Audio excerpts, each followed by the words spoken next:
Hello, kamusta tayong lahat? I praise the Almighty Father. I glorify His name. I exalt the name of Yahweh.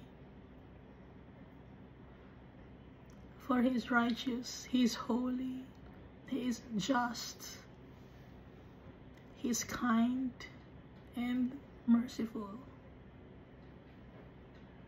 He is for us, and He will never ever leave us. It says here in Psalm chapter 75, we give thanks to you, O God. We give thanks for your wondrous works. Declare that your name is near. When I choose the proper time, I will judge uprightly. The earth and all its inhabitants are dissolved. I set up its pillars firmly. Salah. I said to the boastful, do not deal boastfully, and to the wicked, do not lift up the horn. Do not lift up your horn on high. Do not speak with a stiff neck. For exaltation comes neither from the east, nor from the west, nor from the south. But God is the judge. He puts down one and exalts another. For in the hand of the Lord there is a cup, and the wine is red. It is fully mixed, and He pours it out. Surely its dregs shall all the wicked of the earth drain and drink down. But I will declare forever, I will sing praises to the God of Jacob. All the horns of the wicked I will also cut off, but the horns of the righteous shall be exalted. So dito sa Psalm chapter 75, no? Si Almighty Father. Si David, nagpapasalamat siya kay Almighty Father. And then dito sa verse 2 and 3 and 4 and 5, si Almighty Father ito, that He will judge the people uprightly. At hindi tayo dapat maging boastful or haughty or arrogant. And we should not be like stiff-necked people. Mga snob, no?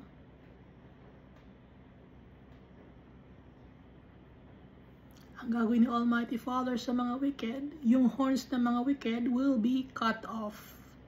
But the horns of the righteous shall be exalted, or the power of the people of God will be exalted. And I thank also my Jesus Christ, my Savior, my Redeemer, my friend, the branch of righteousness.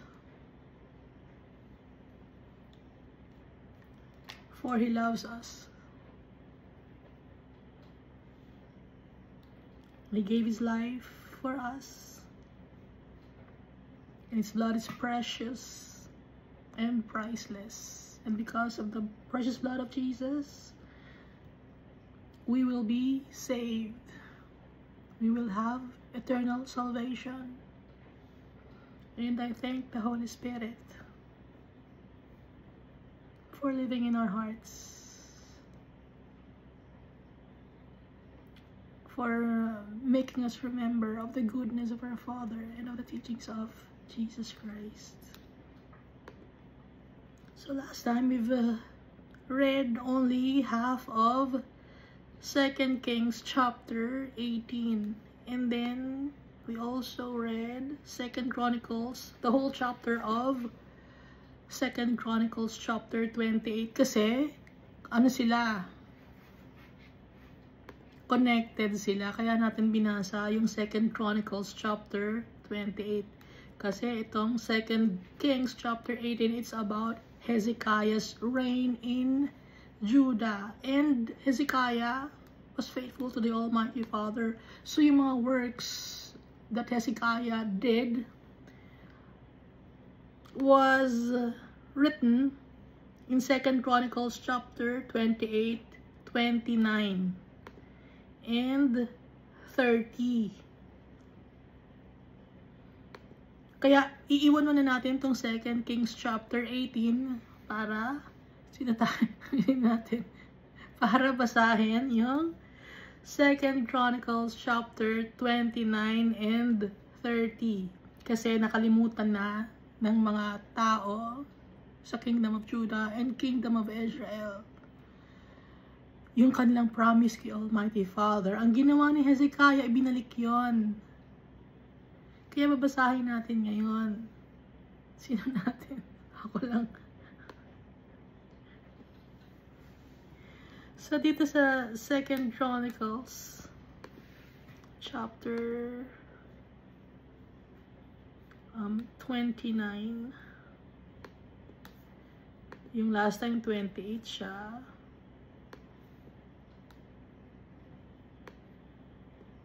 Oh, sorry, 2 Chronicles chapter 29, mali ang pagkakasulat ko ng pagsisave. 28 nilagay ko, 29 pala. So tama. Itong susunod ay 2 Chronicles chapter 30 and 31.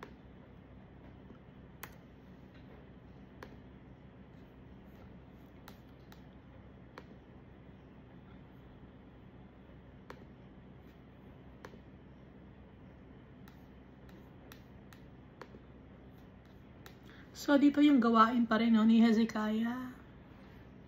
At wala nang yung Kingdom of Israel. Kinuha na sila. Inilipat na sa Assyria. And then, inilagay sa lugar ng Israel yung mga ibang lahi. Yung from Babylon, from Hamath, Sepharvaim, iba-ibang lahi. Bakit ganun ang ginawa ng King of Assyria? Para maging weak, no? Hindi sila magkaka-lineage, hindi sila family. Para maging weak sila, madali silang i-control.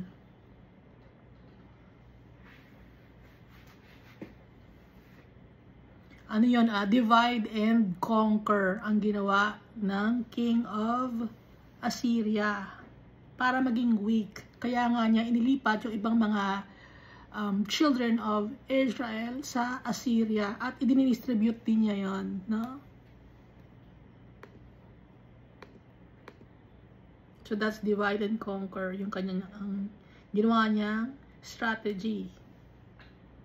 Si Shalmaneser.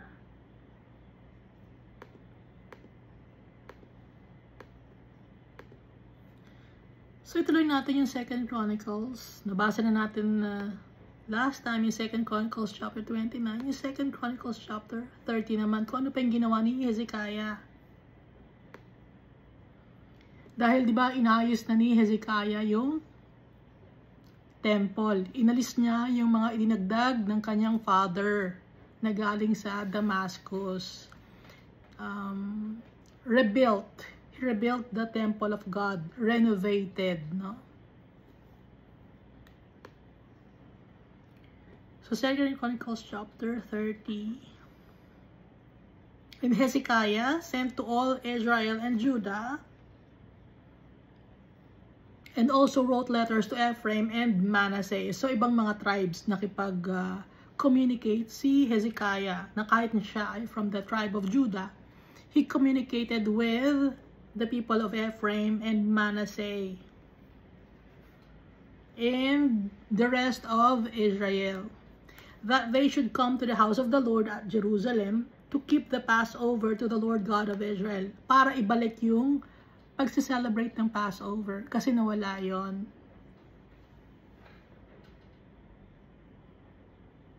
Kinalimutan nila si Almighty Father, at para bumalik na rin yung mga tao sa Temple of God sa Jerusalem, kasi yon.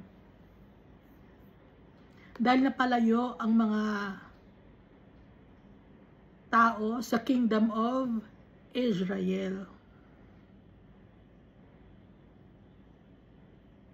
Napalayo sila kay Almighty Father, rather. Yung mga tao sa Kingdom of Israel, napalayo sila kay Almighty Father. Dahil ang sinamba nila ay yung calf that Jeroboam, son of Nebat, had made.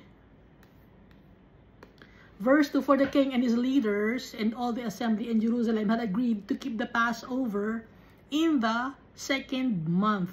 So, napagkausapan or pinagkausapan, napagkasunduan na niya King Hezekiah at saka yung kanyang mga leaders at saka yung assembly or elders in Jerusalem na yung Passover gawin sa second month. Bakit?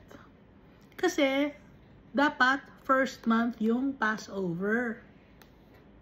Nakalagay sa Exodus chapter 12 verses 1 up to 2. Now the Lord spoke to Moses and Aaron in the land of Egypt, saying, This month shall be your beginning of months. It shall be the first month of the year to you. At yun yung time kung kailan i-celebrate ang Passover. No? Ngayon, ginawa nilang second month. Bakit? Nakalagay sa verse 3, For they could not keep it at the first month or at the regular time because a sufficient number of priests had not consecrated themselves, nor had the people gathered together at Jerusalem. So, kulang ng mga priests. Hindi malinis, not consecrated themselves. Kasi, dapat yung mga priests, nililinis nila yung kanilang sarili. So, paano sila makakaharap kay Almighty Father kung hindi sila malinis? Kaya, ginawa nilang second month muna, hindi sa regular time na first month, no? Verse 4, And the matter pleased the king and all the assembly. So, they resolved to make a proclamation, gumawa ng decree throughout all Israel, buong Israel, not just the kingdom of Judah. So from Beersheba to Dan. So from the southmost part of Israel up to the northest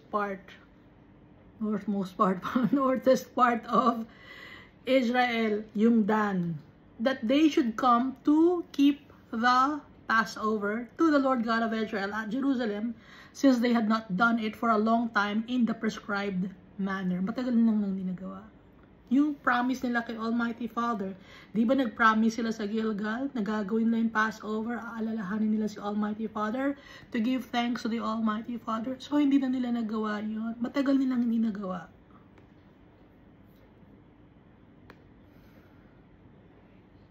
Nakalimutan nila si Almighty Father. Kinalimutan nila.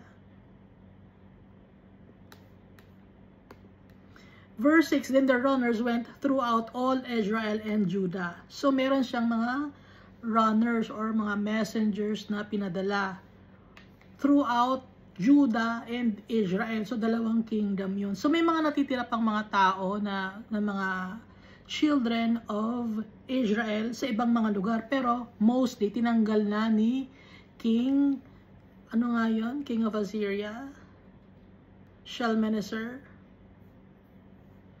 with the letters from the king and his leaders. So may dadalang letters. And spoke according to the command of the king. Children of Israel, return to the Lord God of Abraham, Isaac, and Israel. Then he will return to the remnant of you who have escaped from the hand of the kings of Assyria. Bumalik na tayo kay Almighty Father. Nakalagay sa letter na ipinadala ni King Hezekiah sa kanyang mga messengers na basahin sa mga tao. So, ina-announce all throughout Israel and Judah na bumalik na kay Almighty Father. Para hindi na masaktan. Para si Almighty Father babalik sa mga tao. Paprotektahan niya yung mga tao. Verse 7, And do not be like your fathers and your brethren. Huwag kayong maging kagaya ng inyong mga fathers at mga kapatid ninyo, who trespassed against the Lord God of their fathers, so that He gave them up to desolation, as you see. Dahil sa matitigas ang mga fathers and brothers, nagkasala kay Almighty Father, kaya the Lord God gave them up for desolation, nasira, namatay, nasaktan, no? Verse 8, Now do not be stiff-necked. Huwag kayong maging rebellious, as your father were, but yield yourselves to the Lord. Surrender to the Almighty Father. So noon pa lang, yung king, inuutusan niya yung mga tao to surrender to the Almighty Father. Up to now, yung mga tao na nag-share ng Word of God,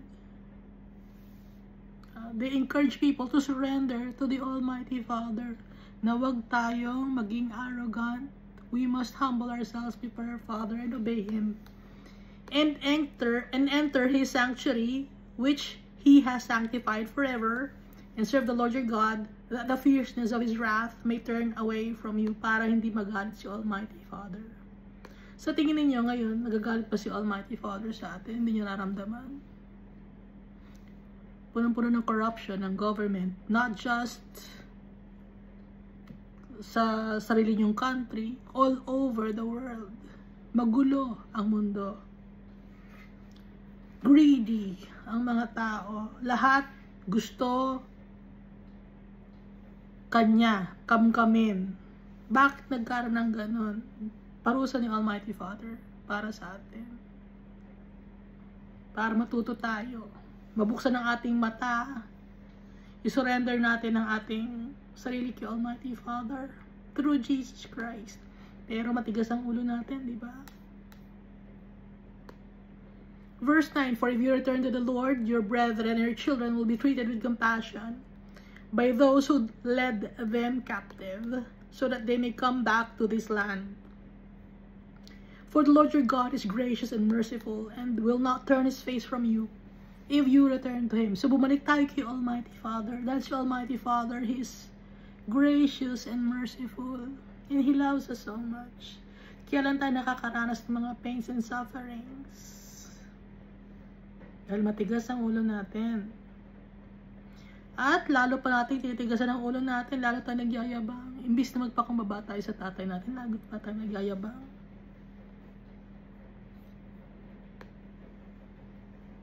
Verse 10, so the runners passed from city to city through the country of Ephraim and Manasseh, as far as Zebulun, but they laughed at them and mocked them. Pinagtatawanan lang yung mga messengers na pinadala ni King Hezekiah with a letter. Hindi sila naniniwala. Stubborn people. Nevertheless, verse 11, some from Asher, Manasseh, and Zebulun humbled themselves and came to Jerusalem.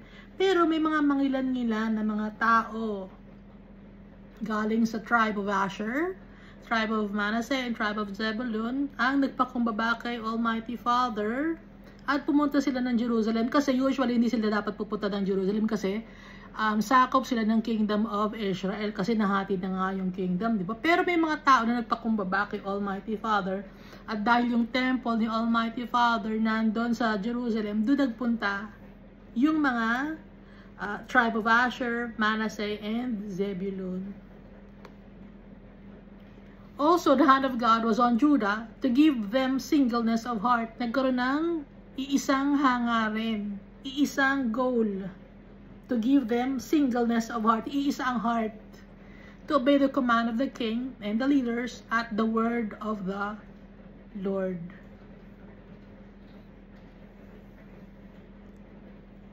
Verse 13, so many people, a very great assembly gathered at Jerusalem to keep the feast of unleavened bread in the second month. So instead of the first month, ginawang second month yung feast of the unleavened bread. Kasi nga kulang ng priest. Kailangan pa nila mag-prepare.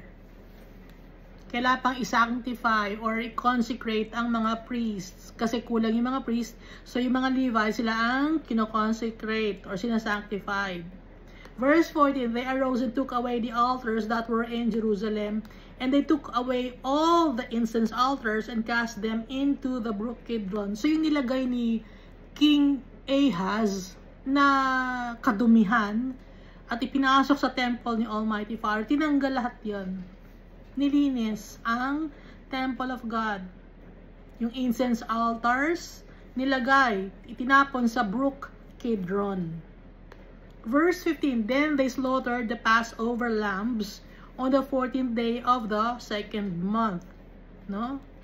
Ano nga yung month ng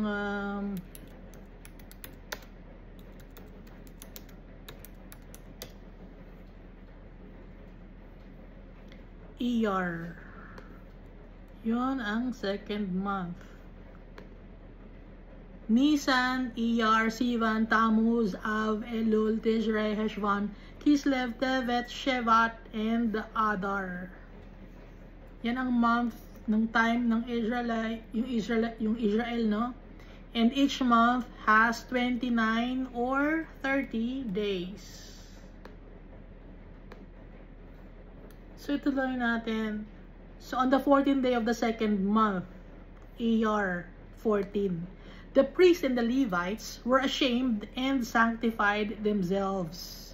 So yung mga priests tsaka yung mga Levites, they humble themselves. Nagpakumbaba sila at nilinis sila, nagpakalinis sila, sanctify themselves, set themselves apart. Ibig sabihin na nagkaroon sila ng rituals para maging malinis sila, and brought the burnt offerings to the house of the Lord. They stood in their place, or in their proper order, according to their custom, according to the law of Moses, the man of God. The priests sprinkled the blood received from the hand of the Levites. Kasi merong ritual yon na itinuro si Almighty Father sa kay Moses, sa kay Aaron, no? Pero ngayon, wala na tayo mga rituals dahil si Jesus, once and for all, because of His precious blood, hindi tayo uulit-ulit ng mga rituals kasi once and for all sa Jesus Christ, ibinigay na niya yung kanyang buhay at sa atin, yung blood niya is precious, is priceless, and up to now, it's powerful. Yung time kasi, sa Old Covenant or sa Old Testament, blood ng animals. Kasi, an eye for an eye, tooth for tooth. Kasi nga, makasalanan tayo, kailangan may dumanak na dugo. Dahil, kailangan may mag-sacrifice. Dahil nga sa kadumihan natin. So, instead na tayo ang may sacrifice, yung blood ng animal sa Old Covenant. And then, dahil sa pagmamahal ni Almighty Father sa atin, instead na tayo ngayon ang masacrifice, si Jesus Christ. Imbis na tayo ang ipako sa cross, Jesus Christ. Naintindihan ba natin? Naintindihan ba, Iska? Naintindihan ko.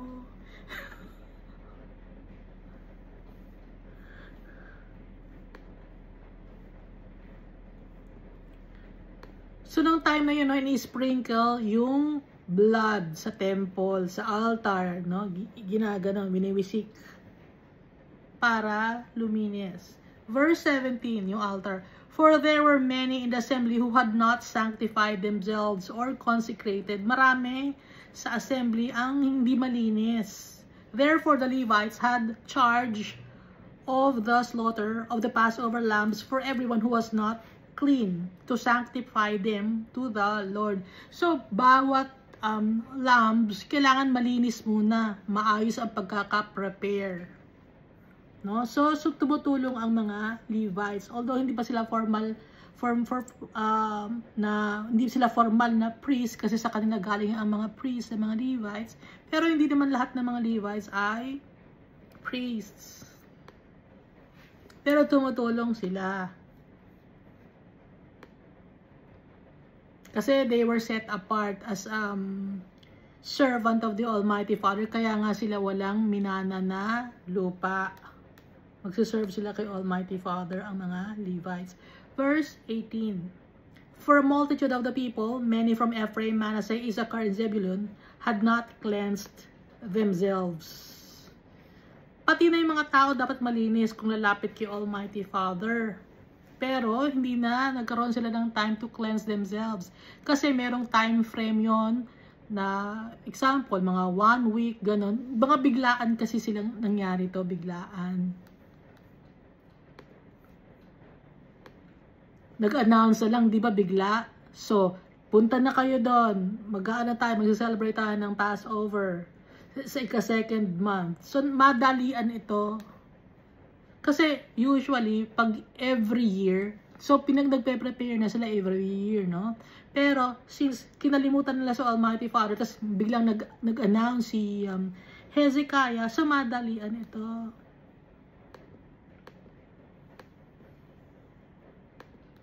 Zebulun had not cleansed themselves. So Ephraim, Manasseh, Issachar, and Zebulun tribe. Ibig sabihin, yet they ate the Passover contrary to what was written, but Hezekiah prayed to them, saying, pero kumain sila ng Passover. No? Pero ang ginawa ni Hezekiah, kahit hindi sila sanctified or consecrated, kahit madumi sila, nag-pray si Hezekiah. Ang prayer ni Hezekiah, saying, may the good Lord provide atonement for everyone. Patawarin tayo lahat ni Almighty Father sa ating mga kasalanan, who prepares his heart to seek God, the Lord God of his fathers, though he is not cleansed according to the purification of the sanctuary. So pinag-pray ni Hezekiah. At dininig ni Almighty Father yung prayer ni Hezekiah. And the Lord listened to Hezekiah and healed the people. Bakit healed? Bakit hindi forgave or forgave the people? Kasi, ang sakit natin, kasalanan. No? Kaya tayo namamatay dahil sa kasalanan. Kaya tayo maraming trials and tribulations dahil sa kasalanan. Kaya ang nakalagay ito, heal. Dahil, kaya tayo nagkakasala kasi lahat tayo sugatan. Lahat tayo naka-experience ng pain and sufferings. Ngayon, yung bagay na nasaktan tayo, ang ginagawa naman natin, nananakit naman tayo ng iba kasi hindi tayo healed. Kaya ang ginagawa ni Almighty Father, hini-heal niya tayo. Si Jesus Christ, siya ang ating healer. Dito, nung time na to, wala pa si Jesus Christ, si Almighty Father, siya ang nag-heal sa mga tao. Nung hindi pa bumababa dito si Jesus Christ at hindi pa niya binibigay ang kanyang buhay para sa atin.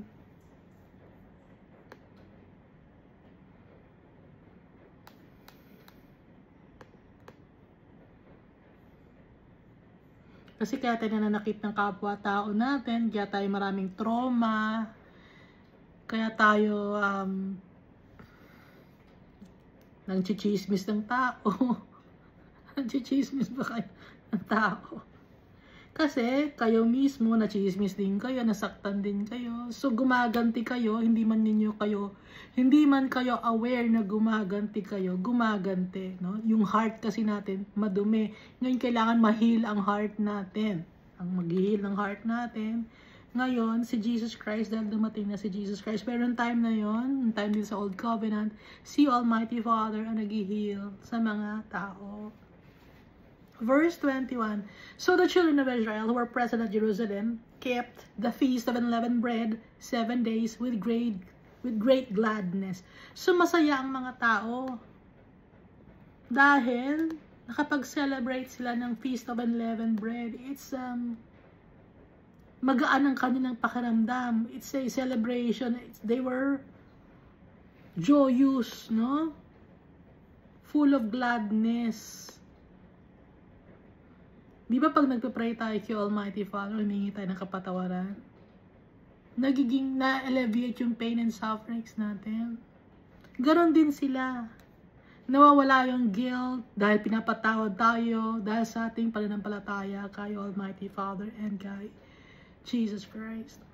And the Levites and the priests praised the Lord day by day, singing to the Lord accompanied by loud instruments. So, may mga instruments, musical instruments na ginamit, singing praises to the Almighty Father. At masaya si Almighty Father. Verse 22, and Hezekiah gave encouragement to all the Levites who taught the good knowledge of the Lord. And they ate throughout the feast 7 days. So, yung mga Levites nag-share din ng kanilang mga nalalaman tungkol kay Almighty Father, no? Kaya Hezekiah gave encouragement to all the Levites.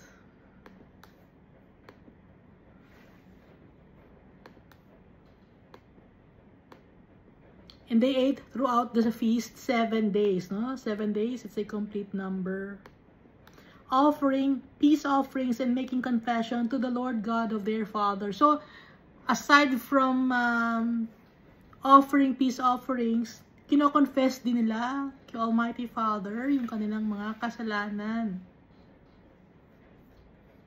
Di ba pag kino-confess natin na ito ang kasalanan ko, sa mga tao, no? Hindi lang sa isang tao. Ganito, nawawala yung ano mo, nahihil ka. Ganito ang problema ko, humingi sila ng mga advice, ganito ang nangyari sa akin, ano bang magandang gawin, no? So yung mga tao, nahihil sila kasi nagtutulungan sila. At masaya si Almighty Father. Ginaguide sila ni Almighty Father. Verse 23, then the whole assembly agreed to keep the feast another 7 days. So, nadagdagan ng 7 days yung celebration. In-extend. So, dapat 7 days lang. Pero, because they want to celebrate still the goodness of the Almighty Father, they added another 7 days. So, it's a total of 14 days. And they kept another 7 days with gladness. Verse 24, for Hezekiah, king of Judah, gave to the assembly 1,000 bulls and 7,000 sheep. Si King Hezekiah, yun ang binigay niya sa assembly. Napakadami yon. Kailangan lahat ng bulls at saka yung mga sheep, malinis ang pagkaka-prepare. So, ilang tao ang kailangan? Mga Levites ang nagpe-prepare and mga priests. So, kulang ng tao, no? And the leaders gave to the assembly 1,000 bulls and 10,000 sheep. And a great number of priests sanctified themselves. So maraming mga priests ang they consecrated themselves. Kailangan malinis sila when they prepare the bulls and the sheep, no? Napakadami. Kung isang tao ang magkakatay ng isang bull, ilang kaya niya? 14 days to na celebration. Ilan ang kaya ng isang tao? Kaya ba niya itumba ang 10 bull?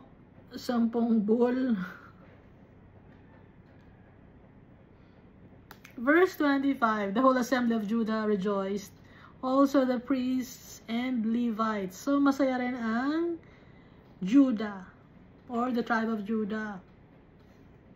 All the assembly that came from Israel, the sojourners who came from the land of Israel, and those who dwelt in Judah. So, lahat ng mga tao pumunta sa Jerusalem. Lahat sila. Nag-celebration. So, kaya matagal. 14 days. So, yung mga nasa malalayong lugar, hindi pa nakakarating, teka muna, wag niyo munang tapusin yung celebration, hindi pa kami nakakarating. So, pagdating na siya, nag-celebrate sila, no? Verse 26, so there was great joy in Jerusalem, for since the time of Solomon, the son of David, king of Israel, there had nothing like this in Jerusalem. Tingnan nyo? Huling nangyari ito nung time ni King Solomon na nabasa natin, di ba? Sa First Kings, yung ginawa ni King Solomon na celebration, maraming mga pinatay na mga bulls and ox and sheep. So, naulit lang nitong time ni Hezekiah. Kaya masaya si Almighty Father kay Hezekiah. And then the priests, the Levites, arose and blessed the people, and their voice was heard, and their prayer came up to His holy dwelling place, to heaven. So, dininig ni Almighty Father ang prayers ng mga tao. So, dito na tayo. That's 2 Chronicles chapter 30, no? So, here in 2 Chronicles chapter 31, ituloy natin. Kasi, Hezekiah to eh. Si Hezekiah pa rin siya, no? Yung mga reforms na ginawa ni Hezekiah. So, 2 Chronicles chapter 31. Now, when all this was finished, all Israel who were present went out to the cities of Judah and broke the sacred pillars in pieces. Sinira nila yung sacred pillars. Yung place of worship ng mga false idols, sinira nila. Cut down the wooden images. O, meron silang images, mga idols din yun. Iba yung sacred pillars, no? Yung sacred pillars kasi parang monument yon na parang palatandaan, okay? Yung wooden images naman, korteng tao naman ito, no? Ito naman yung deity na si Asherah, sinira nila. Canaanite goddess, goddess of fertility, sinira nila. And threw down the high places and the altars, or places of pagan worship. May mga altar doon na table na malawak, nagawa sa stone, sinira nila yon. Dahil hindi yung connected kay Almighty Father. Nasa high place yon, tapos high place na yon sa mountainous area, no, or sa hill, merong isang slab of stone na malapad doon. Doon sila nagsasacrifice para sa kanilang false gods. Ngayon, sinira nila yon and threw down the high places and the altars. From all Judah, Benjamin, Ephraim, and Manasseh. So, sa iba't ibang lugar. Kasi yung mga tao, iba't ibang lugar galing. So, para may mas malapit sila na mapag-worshipan or mag-offer sa kanilang mga false deities or false gods, iba-ibang lugar sila nagtayo. Ngayon, sinira nila yung mga nasa Benjamin na mga altar, yung false deities nila, yung wooden images, yung sacred pillars na tinatawag, sinira nila yon, no? Kasi galit si Almighty Father. Kasi doon sila nagkakaroon ng kasalanan. Hindi sila faithful kay Almighty Father. Dahil si Almighty Father, He wants to be worshipped in spirit and in truth.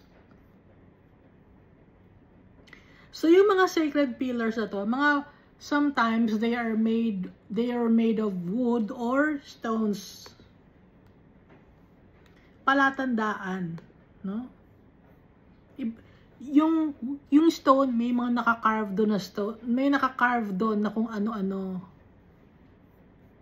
Isang example ng alam niyo yung Stonehenge, yon, sample yon ng sacred pillars na ayaw ni Almighty Father.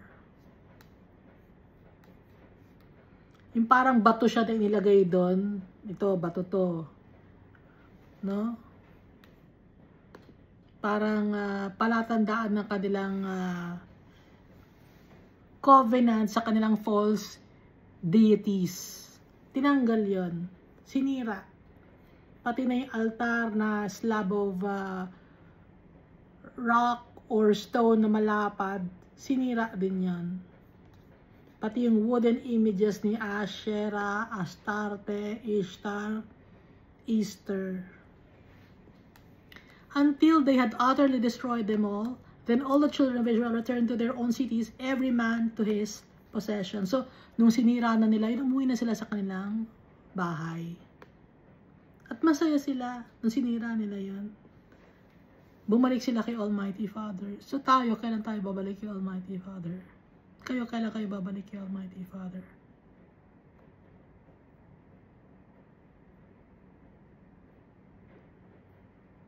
Verse 2 of 2 Chronicles chapter 31. And Hezekiah appointed the divisions of the priests and the Levites according to their divisions, each man according to his service, the priests and the Levites for burnt offerings and peace offerings, to serve, to give thanks, and to praise in the gates of the camp of the Lord. So, ibinalik ni Hezekiah yung pagpapasalamat kay Almighty Father, yung mga burnt offerings, yung mga dapat na mapupunta sa mga Levites, kasi nawala yon, okay? Nawala yung promise ni Almighty Father. Hindi yung promise ni Almighty Father, hindi nawala yun, kundi yung mga tao, kinalimutan nila yung promise kay Almighty Father. Kaya ibinalik yon. Peace offerings, burnt offerings, to serve, to give thanks, and to praise the gates, in the gates of the camp of the Lord. Verse 3 of the 31st chapter of 2 Chronicles, the king also appointed a portion of his possession, or yung king mismo, sarili niya, nagbigay siya, no, ng kanyang property for the burnt offerings, for the morning and evening burnt offerings, and the burnt offerings. So, iba-iba pa yon, burnt offerings, for the morning and evening burnt offerings, the burnt offerings for the Sabbaths, for the new moons, and the set feasts, as it is written in the law of the Lord. Lahat naman kasi ito, ng mga burnt offerings, nakasulat ito sa law ni Almighty Father. Inutos niya to kay Moses, siya kay Aaron, nakalista sa Mosaic Law. So kung i-check yung Genesis, Exodus, Leviticus, Numbers, Deuteronomy, nandun lahat. Verse 4, moreover, he commanded the people who dwelt in Jerusalem to contribute support for the priests and the Levites that they might devote themselves to the law of the Lord. Kasi nga, hindi na kinalimutan ng mga tao yung kanilang responsibility sa mga priests at saka sa mga Levites. So, anong ginawa ng mga priests at saka ng mga Levites? Hindi na sila na-sanctified or consecrated, pati na yung mga Levites. Nawala sila rin sa tamang landas. Kaya, ibinalik ni Hezekiah, he commanded the people na magbigay ng support para sa mga priests at sa mga Levites. Para yung mga priests and Levites, they might devote themselves to the law of the Lord.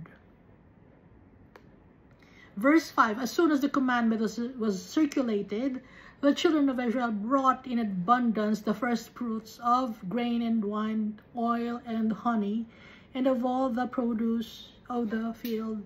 And they brought in abundantly the tithe of everything. Kinalimutan kasi nila yon. So, ibinalik yon nung time ni Hezekiah. Kaya masaya si Almighty Father kay Hezekiah. Verse 6, and the children of Israel and Judah, who dwelt in the cities of Judah, brought the tithe of oxen and sheep, also the tithe of holy things which were consecrated to the Lord their God, they laid in heaps. So, dumagsa ngayon yung blessings from the Almighty Father, binigay sa kanyang mga servants, sa mga Levites. Kinausap ni Almighty Father ang mga tao. In the 3rd month, they began laying them in heaps, and they finished in the 7th month. So, inayos nila yon, no? Natapos lang sila sa ika-7th month sa sobrang dami. Kasi nga, in heaps, no? Tambak yung blessings na bigay ni Almighty Father. And when Hezekiah and the leaders came and saw the heaps, they blessed the Lord and His people, Israel. Nagpasalamat si Hezekiah kay Almighty Father. Nagpasalamat din sa mga tao. Then Hezekiah questioned the priests and the Levites concerning the heaps. And Azariah, the chief priest, from the house of Zadok. So, noong time na to, ang chief priest ay si Azariah. Galing siya sa house ni Zadok. No? Dahil priest din si Zadok, dun lineage siya galing. Answered him and said, since the people began to bring the offerings into the house of the Lord, we have had enough to eat and have plenty left. Simula nung mga tao ay nagbigay ng mga offerings kay Almighty Father, nakakakain na kami. Sabi ng chief priest, kasi noong time na yon, kung walang magbibigay, nagtatrabaho sila. Ngayon, dahil hindi na sila magtatrabaho, dahil they will devote their time to the Lord, yung mga tao nagbibigay sa kanila ng mga offerings. For the Lord has blessed the people, or has blessed His people, and what is left is the great abundance. Bakit bless ni Almighty Father yung kanyang mga anak? Because they obeyed the Almighty Father. They celebrated the Passover. No? Nagkaroon celebration, di ba? At humingi sila ng tawad kay Almighty Father. Nagpakumbaba sila kay Almighty Father. So, ang bilis ng bigay ng blessings ni Almighty Father. Ganun kabilis magbigay ng blessings si Almighty Father. Verse 11, now Hezekiah commanded them to prepare rooms in the house of the Lord, and they prepared them. Bakit kailangan ng rooms? syempre, storerooms, doon itatago yung mga food, mga grains, mga barleys na mga binigay ng mga tao. Kasi nga, kaysa nakakalat, dapat nakatago para hindi maaksaya. In the house of the Lord, and they prepared them. Verse 12, then they faithfully brought in the offerings, the tithes, and the dedicated things. Cononiah, the Levite, had charge of them, and Shimei's brother was the next. So, ang assigned sa mga offerings, tithes, and dedicated things, si Cononiah. Isa siyang Levite, of course. Tapos, ang kanyang assistant was his brother Shimei. Pero, aside from the two brothers, meron pang mga tao na kasama, no? Si Jethiel, Azaziah, Nahath, Asahel, Jerimoth, Jozabad, Eliel, Ishmachiah, Mahath, Benaiah were overseers under the hand of Cononiah and Shimei's brother. So, leader si Cononiah, tas ang kanyang assistant si Shimei, and then after that, meron pa silang mga tao na nag-oversee ng mga offerings. No? So all in all, they were 12. At the commandment of Hezekiah the king and Azariah the ruler of the house of God. So si Azariah, siya yung chief priest. Aasikasuhin nila yung mga pagkain on how to distribute to the Levites. Hindi lang yon saswapangin or kakainin lang ng mga chief priests, kundi mga Levites, basta Levites, pwede silang makakuha ng food from the temple of God. And also, not just Levites, but the sojourners or the poor people, the widows, the orphans, and the needy. Pwede silang tumulong. Verse 14, Kor, the son of Imnah, the Levite, the keeper of the east gate, was over the freewill offerings to God, to distribute the offerings of the Lord and the most holy things. And under him were Eden, Miniamin, Jeshua, Shemaiah, Amariah, and Shechaniah, his faithful assistants in the cities of the priests. So, lahat ng mga tungkol sa mga offerings ang nag-oversee mga Levites and priests to distribute allotments to their brethren by divisions, to the great as well as the small. So, pantay-pantay. Sa may malalaking mga tao na matured na, kailangan nila na mas malaking support or mas malaking allotment, bibigay sa kanila. Pero kung mag-isa ka lang, syempre, maliit lang din ang allotment mo kasi mag-isa ka lang, no? Pero kung may family ka, syempre, malaki ang ibigay sa'yo. Verse 16. Besides those males from 3 years old and up, who were written in the genealogy, they distributed to everyone who entered the house of the Lord his daily portion for the work of his service by his division. So, meron din mga 3 years old na mga bata na Levites na nakakakuha rin ng mga support. Hindi natin alam kung ito ay mga milk, no, or honey. Meron din silang support. Kasi nga, nakalista sila sa genealogy ng mga Levites. They distributed to everyone who entered the house of the Lord his daily portion for the work of his service by his division. Sa mga bata.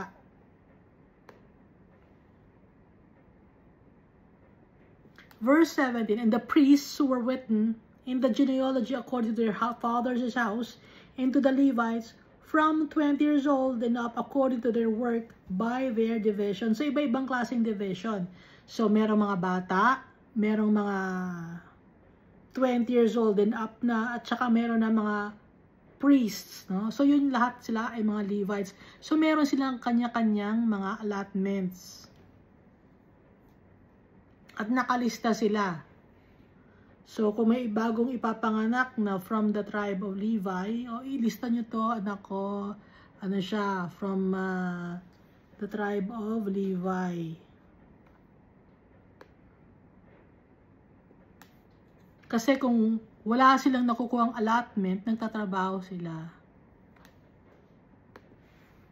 Verse 18, and to all who were written in the genealogy, their little ones and their wives, their sons and daughters, the whole company of them, for in their faithfulness they sanctify themselves in holiness. So may mga tao rin, no, na nakalista sa genealogy or sa mga lineage, nandun yung kanilang pangalan, may listahan sila ron. Binibigyan din sila ng allotment kung kailangan ng tulong. Verse 19, also for the sons of Aaron the priests, who were in the fields of the common lands of their cities, in every single city there were men who were designated by name to distribute portions to all the males among the priests, and to all who were listed by genealogies among the Levites. So, kahit na yung mga nasa malalayong lugar, kahit wala sila sa Jerusalem, yung mga Levites, may nagbibigay sa kanila ng portion. Kasi nga, Levites sila, wala silang minanang lupa kay Almighty Father, pero yung portion ni Almighty Father, ibinigay sa mga Levites. So, kahit na malayo sila, i-distribute sa kanila, no? It's either pinupuntahan sila or pwede nilang kunin. Kasi nakalista naman yung name nila. Verse 20, thus Hezekiah did throughout all Judah, and he did what was good and right and true before the Lord his God. And in every work that he began, in the service of the house of God, in the law and in the commandment to seek his God, he did it with all his heart, so he prospered. Ginawa ni Hezekiah yon. He did it with all his heart. Hindi niya ginawa yon for fame. For the government, hindi niya ginawa yon. He did it because he loves the Lord God. Kaya ang nangyari sa kanya, the Lord God prospered him. No? So ngayon, bumalik ngayon tayo dito sa 2 Kings chapter 18. So yung first half ng 2 Kings chapter 18, dito nakalagay, no, kung ano yung mga ginawa ni Hezekiah, pero yung pinaka summary nasa sa Chronicles, di ba? Pero ito napakaikli lang kasi ang nakalagay dito sa 2 Kings chapter 18 kung ano mga ginawa ni Hezekiah. Maikli lang ang nakalagay.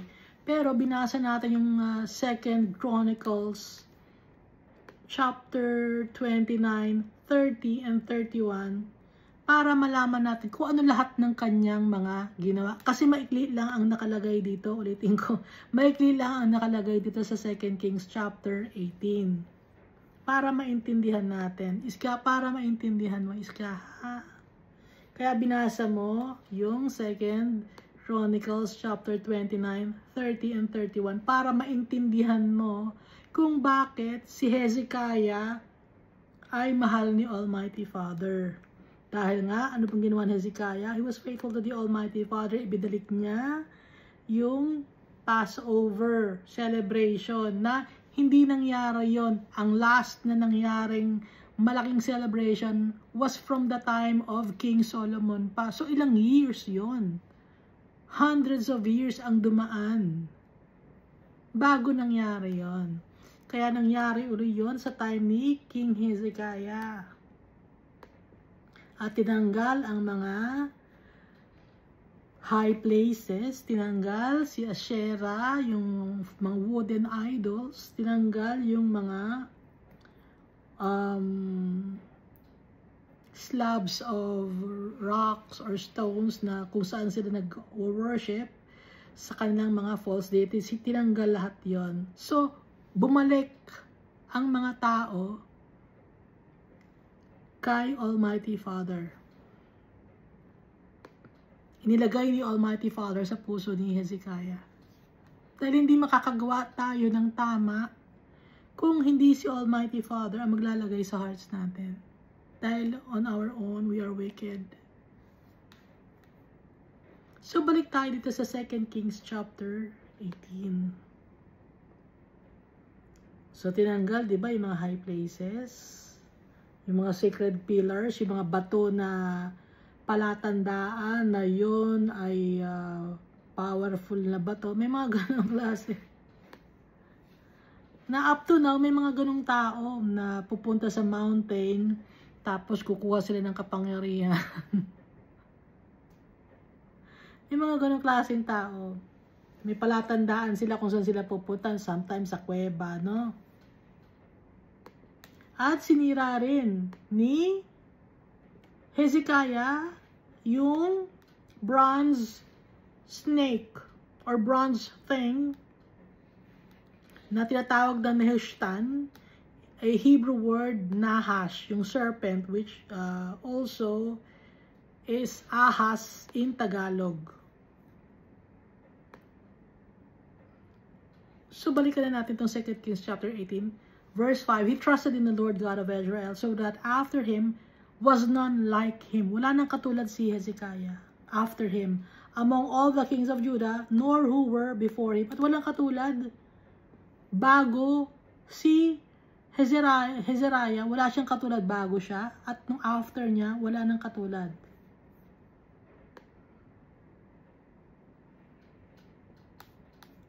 He rebuilt or reconstructed the temple of the Holy God. Tinanggal niya yung nilagay ng kanyang father. Father na niya yan, tinanggal niya. Pag ito ang tatay ko, mali yung ginawa ng tatay ko, tanggalin natin yan. Siguro na ginawa niya. For he held fast to the Lord, he did not depart from following him, but kept his commandments, which the Lord had commanded Moses. The Lord was with him, he prospered wherever he went, and he rebelled against the king of Assyria. Malakas ang loob ni King Hezekiah to rebel against the king of Assyria. Why? Because the Almighty Father was with him. And Hezekiah did not serve the king of Assyria. Verse 8 of 2 Kings chapter 18. He subdued the Philistines as far as Gaza and its territory, from watchtower to fortified city. So nandito tayo sa 2 Kings chapter 18, no? Bumalik na tayo, baka naguguluhan kayo. Hindi ako Iska, ikaw lang nanonood ito. Hindi ka naguguluhan, Iska, alam mo yung ginagawa mo.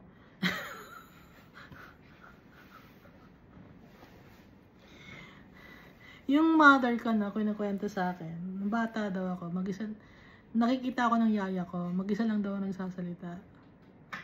Hindi ko alam, hanggang ngayon pala, mag-isa rin ako magsasalita. Wala akong kausap. Sa bata pala na-practice na ako. Ganun ba yan? Now it came to pass in the 4th year of King Hezekiah, which was the 7th year of Assyria, the son of Elah, king of Israel, that Shalmaneser, king of Assyria, came up against Samaria and besieged it. So, ito na yung kinuha ni Shalmaneser, yung mga tao sa Israel. Pero may mga tira pa rin naman, no? So, kinuha niya, divide and conquer ang ginawa ni Shalmaneser. And at the end of 3 years, they took it in the 6th year of Hezekiah, that is the 9th year of Hoshea, king of Israel. Samaria was taken. So, wala ng kingdom si Hoshea. Kinuha na siya ni Shalmaneser.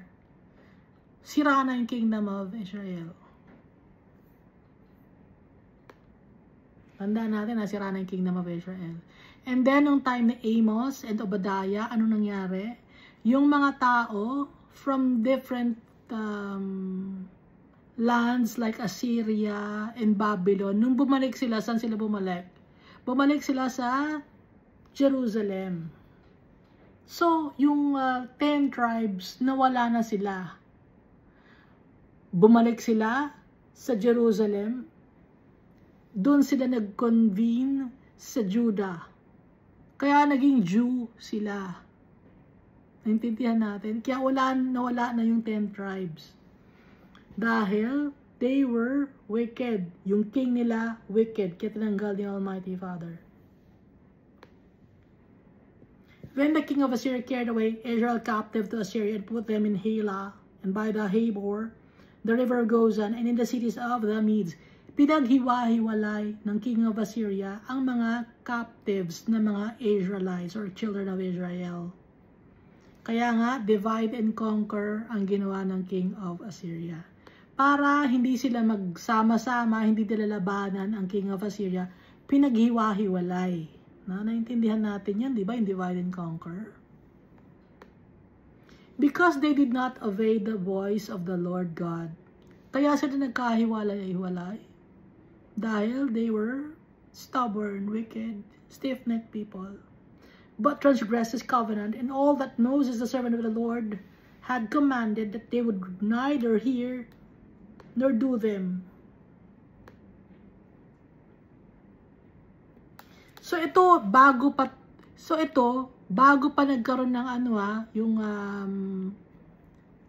bago pa nangyari yung 2 Chronicles chapter 29, 30 and 31. Ito yung nangyari. Okay? In the 14th year of King Hezekiah, so 14 years na ng King Hezekiah. Ito na ngayon. Si Sennacherib na, hindi na si Shalmaneser ang king of Assyria, came up against all the fortified cities of Judah and took them. Sennacherib, it means sin multiplied brothers.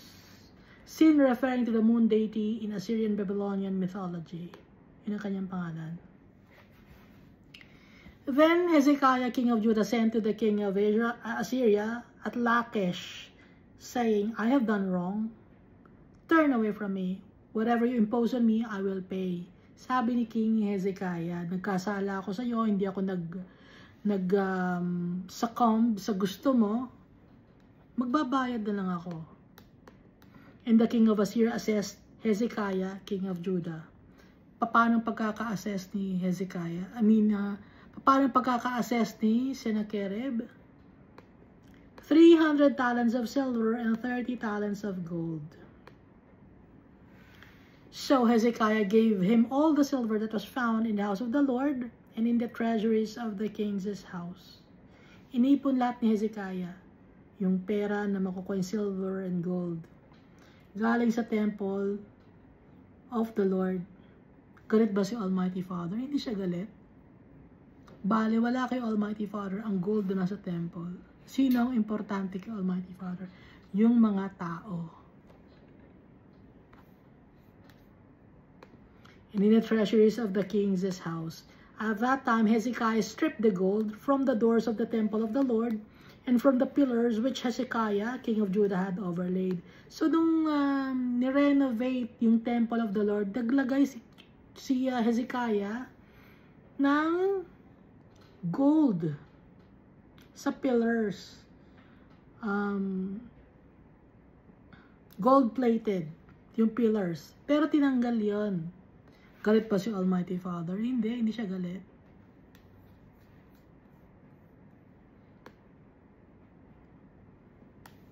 And gave it to the king of Assyria. Verse 17, then the king of Assyria sent the Tartan, the Rabsaris, and the Rabshakeh from Lachish with a great army against Jerusalem. Pinadala ni Sennacherib yung Tartan, Rabsaris, and Rabshakeh at maraming mga armies. Ang Tartan, it means highest field commander of the Assyrian army. Yung Rabsaris, ito isang eunuch, pero mataas ang kanyang ranking sa court. Isa siyang emissary. Itong Rabshakeh naman, ito naman ang chief ng mga prince sa Assyria. Name given to the chief cupbearer or the vizier of the Assyrian court. So tatlong matataas na officers of Assyria ang ipinadala ni King Sennacherib. Kasama na ang great army. So madami, diba? To King Hezekiah. And they went up and came to Jerusalem. When they had come, they went and stood by the aqueduct from the upper pool, which was on the highway to the fuller's field. Baka sabihin niyo, akala ko ba masaya si Almighty Father kay Hezekiah? Bakit nakaranas si Hezekiah ng ganitong pangyayari? Na iniipit siya ng King of Assyria. Bakit? He was faithful to the Almighty Father. Pero bakit nakaranas si Hezekiah ng gatong takot. No? Siyempre takot siya. Tao rin din siya, gaya natin. When they had called to the king, Eliakim the son of Hilkiah, who was over the household, Shebna the secretary or the scribe, and Joah the son of Asaph, the recorder, came out to them. Then the Rabshakeh said to them, Say now to Hezekiah, thus says the great king, the king of Assyria, what confidence is this in which you trust? Bakit ang yabang mo? Pinapasabi ng king of Assyria kay King Hezekiah, bakit mayabang ka? Ano ang pinagmamalaki mo? You speak of having plans and power for war, but they were mere words. And in whom do you trust that you rebel against me? Kasi sino ba pinagtitiwalaan mo? Ba't ka rebelde sa akin? Ano ba ang pinagyayabang mo? Sino ba ang connection mo? Parang gano'n. Gusto mong makipag-war sa amin? Mayabang ka? Hindi mo kami kaya? Sabi ni Sennacherib. Pinapasabi niya sa kanyang mga emissaries. At si King Hezekiah, meron din siyang mga tauhan. No? Si Eliakim, Shebna, and Joah. Yun ang kausap. So, emissary to emissary. Mga servant to servant ang nag-uusap. Verse 21, Now look, you are trusting in the staff of this broken reed, Egypt, on which if a man leans, it will go into his hand and pierce it. Akala nila, nagtitiwala si King Hezekiah sa Pharaoh Egypt. Kaya binanggit yung Egypt. So is Pharaoh, king of Egypt, to all who trust in him. So ibig sabihin, mahina ang Egypt. Mas malakas kami sa Egypt. Yun ibig sabihin ng king of Assyria. Pinapasabi kay Hezekiah through his people, Eliakim, Shebna, and Joah. Si Eliakim, siya parang head ng household of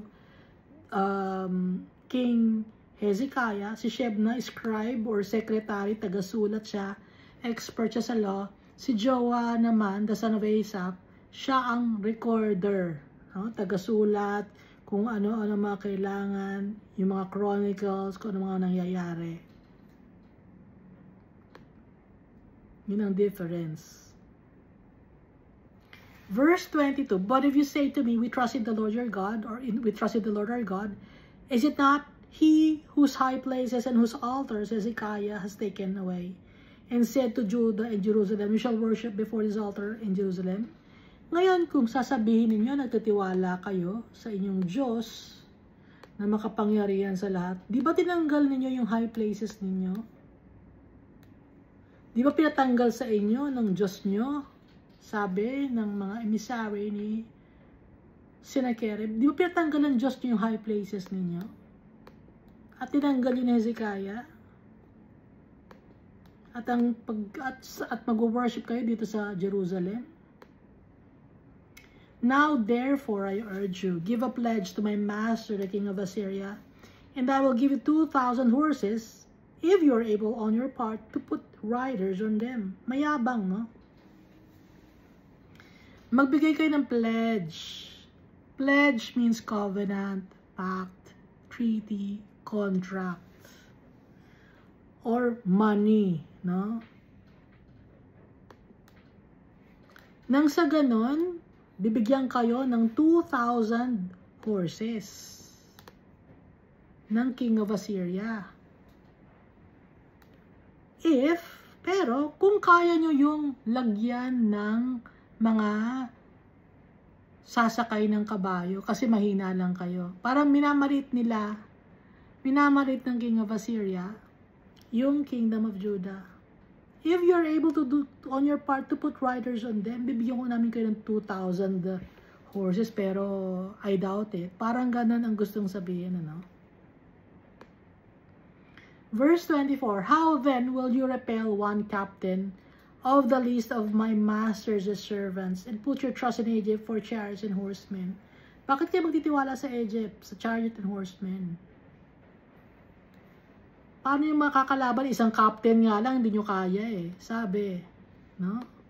Mahinang captain ng master ko, hindi nyo kaya. Paano pang gagawin ninyo? Mahina kayo.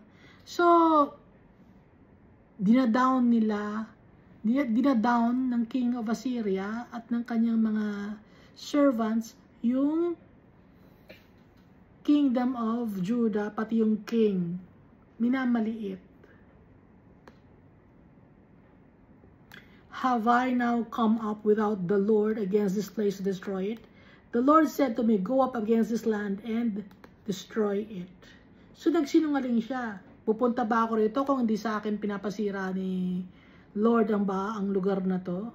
Sinabi kasi ni Lord sa akin, go up against this land and destroy it. Sabi, sirain ko raw ang lugar na to. So nagsisinungaling sila, no? Sinungaling yung mga emissary ni King of Assyria na sila Tartan, Rabshakeh. Sino ba yun? Si Tartan, Rabshakeh, and Rabsaris.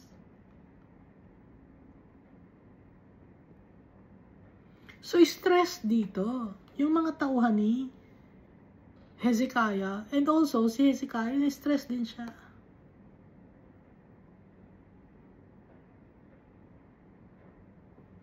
Then Eliakim, the son of Hilkiah, Shebna, and Joah said to the Rabshakeh, please speak to your servant in Aramaic so we understand it, and do not speak to us in Hebrew, in the hearing of the people who are on the wall.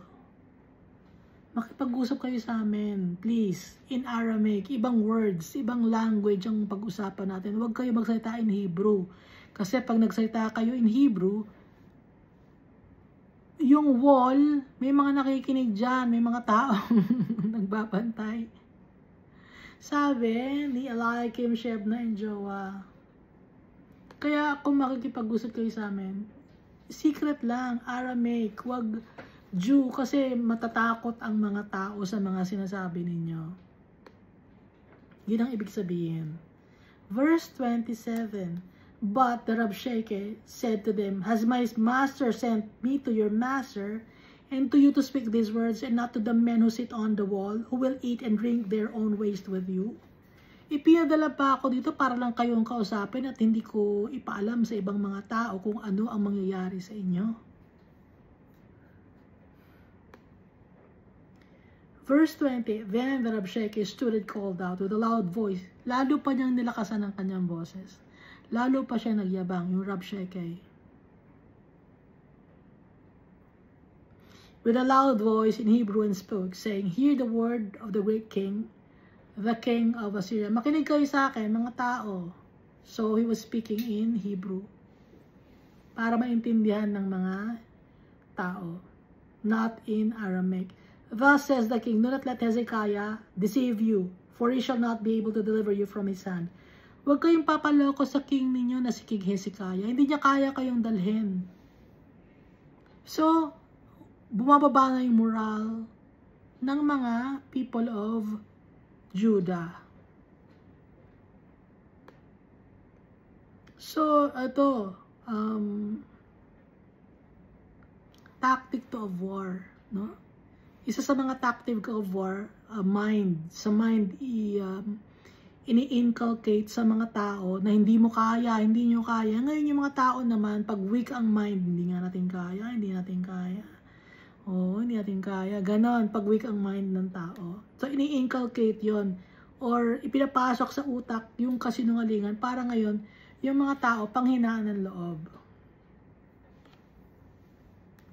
Verse 30, nor let Hezekiah make you trust in the Lord, saying, the Lord will surely deliver us, the city shall not be given into the hand of the king of Assyria. At huwag kayo maniniwala kay Hezekiah na magtiwala sa iyong Diyos. Dahil, sasabihin ni Hezekiah sa inyo, the Lord will surely deliver us. This city shall not be given into the hand of the king of Assyria. Yun ang sasabihin sa inyo ng king ninyo. Huwag kayong maniwala. Ayan, this is verse 31. Do not listen to Hezekiah.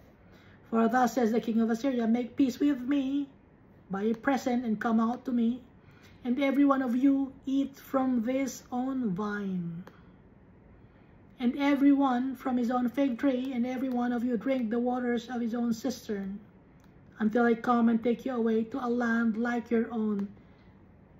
Sa ngayon, magdano kayo, kumain kayo, huwag kayong mag-alala, sabi ng emissary or ni Rabshakeh of the king of Assyria.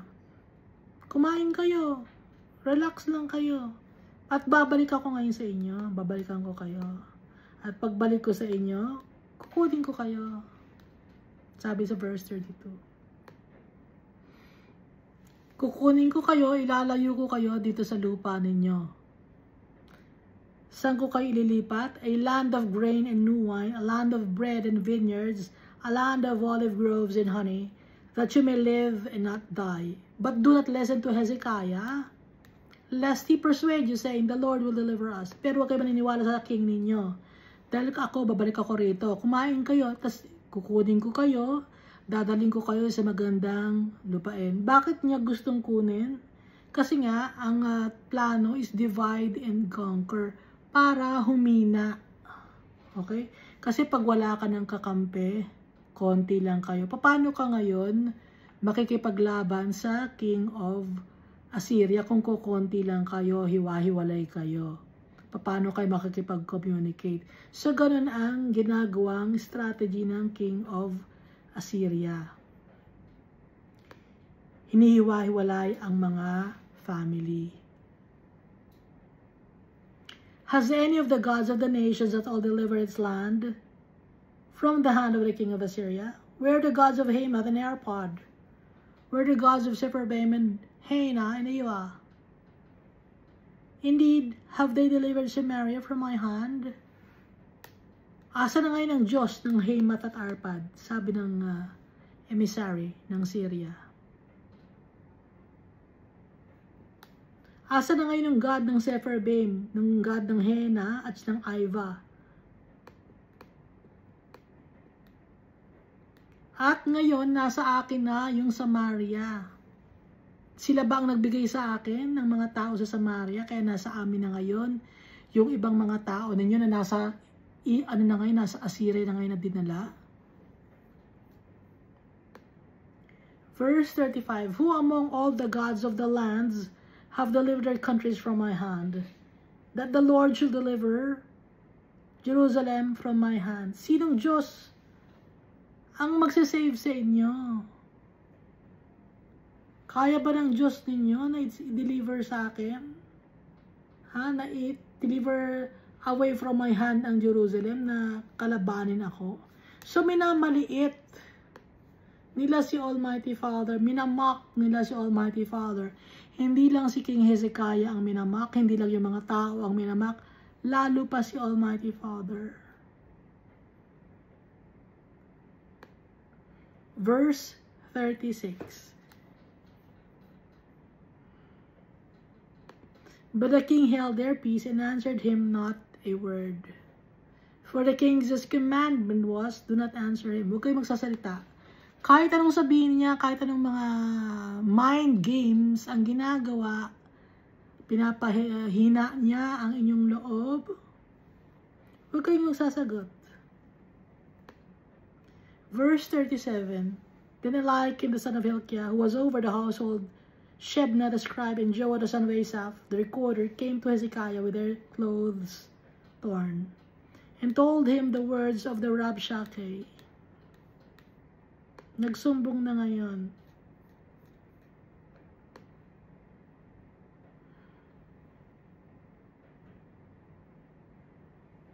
Nagsumbong na ngayon yung mga emissary o yung mga tauhan ni King Hezekiah sa kanya kung ano ang pinapasabi ni Rabshakeh sa kanya na galing sa King of Assyria. 2 Kings chapter 19. Mahaba, di ba? Nung time na to, ang prophet Isaiah. Si Prophet Isaiah, he was already a prophet at the time of Uzziah, Jotham, Ahaz, and Hezekiah. Kasabay niya si Micah.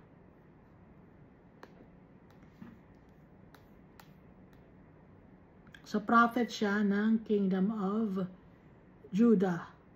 Si Isaiah and Si Micah naman, pwede rin siyang maging prophet ng Kingdom of Israel at pwede rin namang prophet ng Kingdom of Judah. Ano ang sinabi ni Isaiah? And so it was when King Hezekiah heard of it, 2 Kings chapter 19 na to, no? That he tore his clothes. So, King Hezekiah mourned. Baka itanong nyo, akala ko ba masaya si Almighty Father kay King Hezekiah dahil naibalik yung celebration para kay Almighty Father, pati yung para sa mga Levites at mga priests. Akala ko pa masaya si Almighty Father sa ginawa ni King Hezekiah. Bakit ganito ngayon na nangyayari kay Hezekiah? Magtataka ba kayo? So it was when King Hezekiah heard it, that he tore his clothes, covered himself with sackcloth, and went into the house of the Lord. Nagpray si Hezekiah.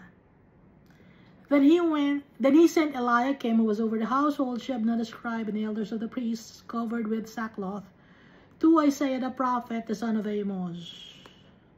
And they said to him, thus says Hezekiah, this day is a day of trouble, and rebuke and blasphemy, for the children have come to birth, but there is no strength to bring them forth.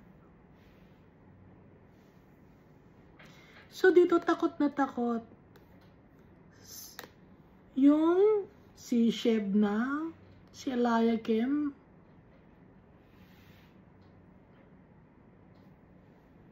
sino ba yung isa? Si Shebna, si Eliakim. Tatlo kasi sila, di ba? Yung recorder, si Asaph ba yun?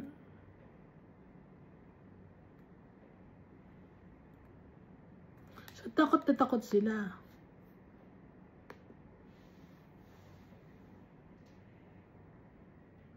Kasi, sabi na, they said to him, thus says Hezekiah, this day is a day of trouble, and rebuke and blasphemy, for the children have come to birth, but there is no strength to bring them forth.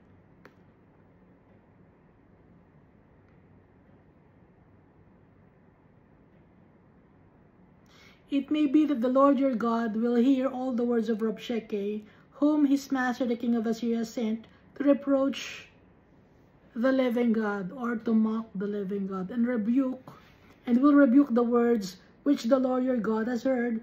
Therefore lift up your prayer for the remnant that is left. Ipag-pray. So the servants of King Hezekiah came to Isaiah. So yun ang pinasasabi ni King Hezekiah sa kanyang mga servants na i-relay kay Isaiah. Ngayon si Isaiah naman, kinausap yung mga servants. Thus you shall say to your master, thus says the Lord, do not be afraid of the words which you have heard. Huwag ka matakot, with which the servants of the king of Assyria have blasphemed me. Minamak ako, sinira ako, minaliit ako. Sabi ni Almighty Father, surely I will set a spirit upon him, and he shall hear a rumor, and return to his own land, and I will cause him to fall by the sword in his own land.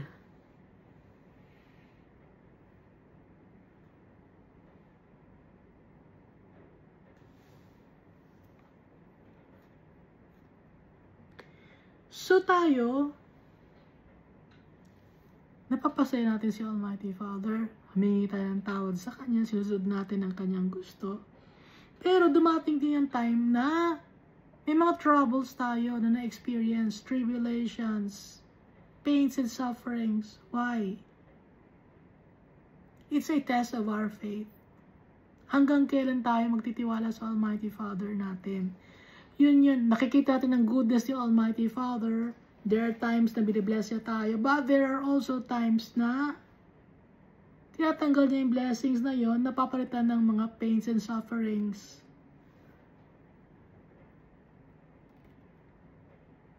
Bakit? To test us. Kasi nga itong mundo na to, testing site ito.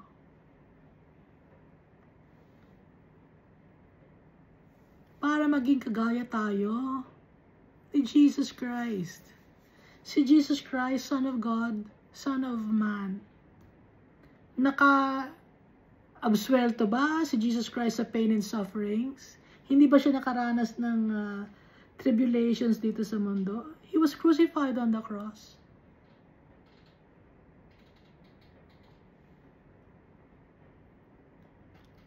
People mock Jesus, our Savior, our Redeemer. So, hindi nakaligtas si Jesus Christ. Inalaw ni Almighty Father yon. And it's for us. It's an example for us that we should endure up to the end. Like Jesus. He trusted the Almighty Father up to the end, even kahit na yung buhay niya ang kapalit. So tayo, ganun din tayo. Unwavering faith. Si Jesus ang susundan natin na yapak. Hindi tayo dapat mapanghinaan ng loob. Strength in character. Yun si Jesus Christ. Matapang. Kaya tayo dapat matapang din. Pero mahirap, di ba? Mahirap, di ba? Pero we have no choice. We must trust in our Father. Trust His heart. And it's all for the best. Ginagawa lahat ni Almighty Father ang bagay para sa atin. For us to claim our inheritance, our birthright. Kailangan nating, we must pass through the fire. Refined in silver, tested in gold.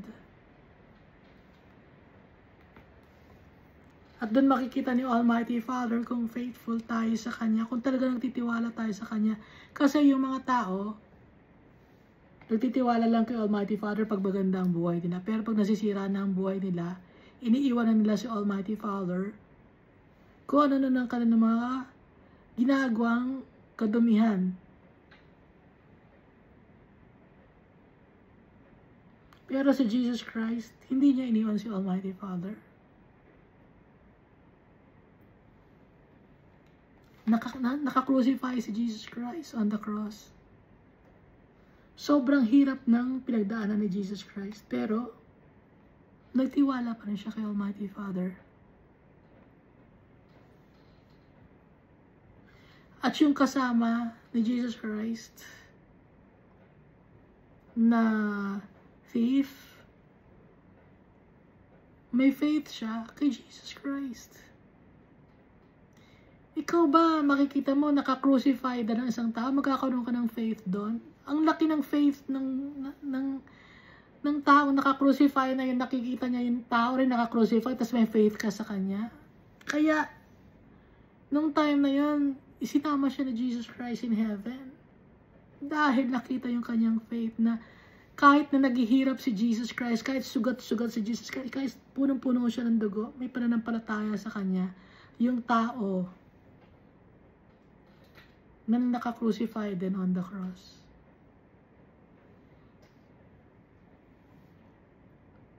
Hindi mahirap maging,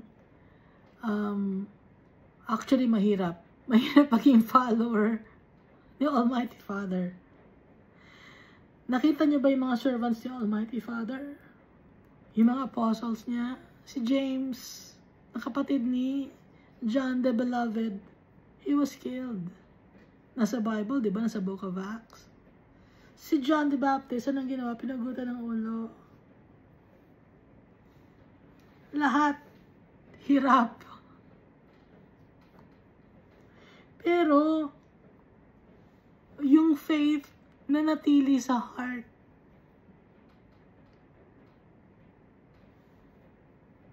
gagayahin natin si Jesus Christ. Kaya nga yung treasure, nakita na natin. Ibebenta natin lahat-lahat para lang sa treasure na yon. Anong ibig sabihin nun? Isusurrender natin lahat-lahat para lang sa treasure natin, para sa tatay natin. Isa-surrender natin ang will natin. Isa-surrender natin ang mga gusto natin sa buhay. Lahat-lahat. Kahit buhay man ang kapalit. Because the life that we have here on earth, it's temporary. But with our Father in Jesus Christ, it's for all eternity. Thank you, and God loves us all so much.